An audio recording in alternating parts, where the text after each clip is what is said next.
I was experiencing a few health issues. I had interstitial cystitis, and from one of the Facebook pages I was on, a lot of people sort of thought like candida was the root cause. So I was just sort of exploring my options and saying like what was out there. And I think I'd made a post on this Facebook page about sort of what I was going through and what I thought I had. And she had commented on it pretty much saying like it won't be that.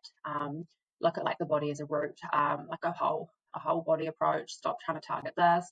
I thought it was interesting. I was talking to her about in the comments, and she said that she had been through it herself.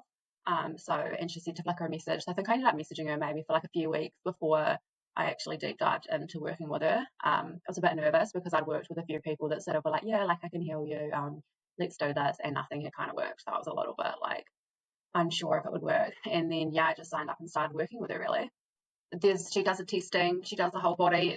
I think it would be really hard for it to not work. I think she's supporting the body. She's looking at your hormones. She's doing your genetics. She is really testing everything. She's not guessing everything. She would never give you a supplement without knowing you can take it. Like there was a few things I'd sort of asked her about at the start, like, should I take this? She said, we really need to wait for your genetics. We need to wait to know.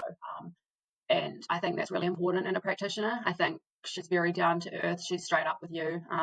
She's not really selling you the dream. Like she's like, there's no reason sort of why it shouldn't work, but also if it doesn't, maybe it's something you're doing on your own. And I think I really respected that about her, and the fact I could really relate to her because she had been through it herself. So I also found like a bit of warmth in that from her.